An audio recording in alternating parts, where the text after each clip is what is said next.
Assalamualaikum warahmatullahi wabarakatuh. Kepada Bapak dosen M. Syarif MPDI selaku dosen pengampu metodologi studi Islam, dan teman-teman sekalian, semoga sehat semua.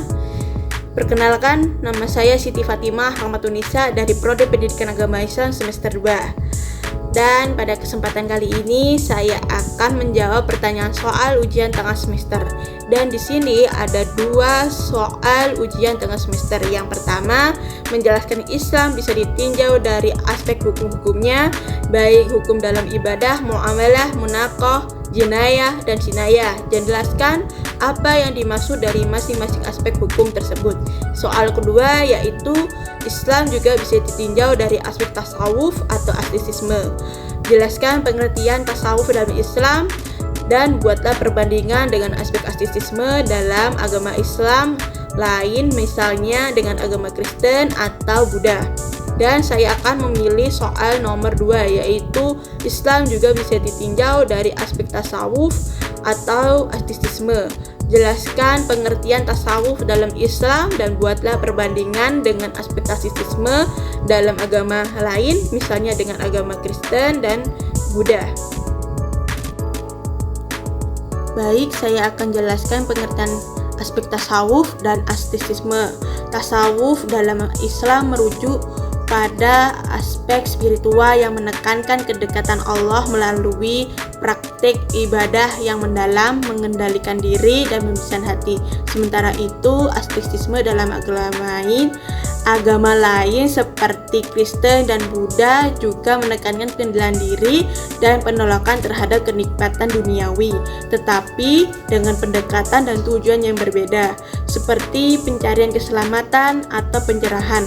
Sedangkan tasawuf dalam agama Islam yaitu jalani spiritual dalam Islam menekankan pada ibadah yang intens, kesadaran akan kehadiran Allah Subhanahu wa taala, dan pemberian jiwa dari sifat-sifat yang tercela. Selanjutnya, yang kedua, saya akan jelaskan perbandingan aspek astisisme dalam agama Kristen dan Buddha. Yang pertama, pada astisisme agama Kristen, dalam Kristen, astisisme seringkali melibatkan pengorbanan diri dan puasa dan hidup sederhana untuk mendekatkan diri kepada Tuhan. Para raib dan biarawati sering menjalani kehidupan yang sangat terpisah dari dunia untuk fokus pada kehidupan spiritual. Bertujuan astisisme dalam agama Kristen yaitu untuk mencapai keselamatan dan hubungan yang lebih dekat dengan Tuhan, seringkali melalui pengorbanan dan penolakan terhadap kenikmatan duniawi. Selanjutnya,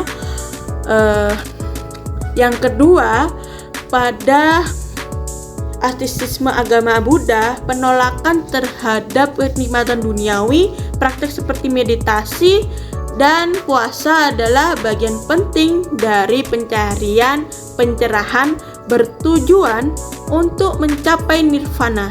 Apa itu nirvana? Yaitu kedekatan bebas dari penderitaan dan siklus kelahiran kembali, melalui pemahaman yang mendalam tentang sifat realita dan diri kita sendiri. Baik, kesimpulan dari sini adalah tasawuf, astisisme Kristen, dan astisisme Buddha yaitu sama-sama menekankan pentingnya pengendalian diri dan penolakan terhadap kesenangan duniawi sebagai cara untuk mencapai tujuan spiritual yang lebih tinggi. Meskipun ada kesamaan dalam praktek tujuan akhir dan pendekatan spiritual masing-masing, agama sangatlah berbeda. Mengapa berbeda?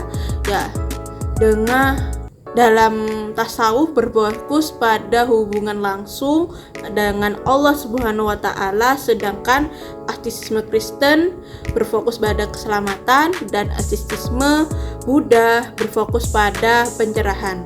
Nah, itulah penjelasan saya tentang astisisme aspek tasawuf dalam Islam dan aspek astisisme menurut agama Kristen dan Buddha. Baik, teman-teman, demikian yang dapat saya sampaikan dari sini. Mohon maaf kalau ada salah kata atau perbuatan saya. Terima kasih atas perhatiannya. Semoga penjelasan saya hari ini dapat memberikan wawasan bagi kita semua. Wassalamualaikum warahmatullahi wabarakatuh.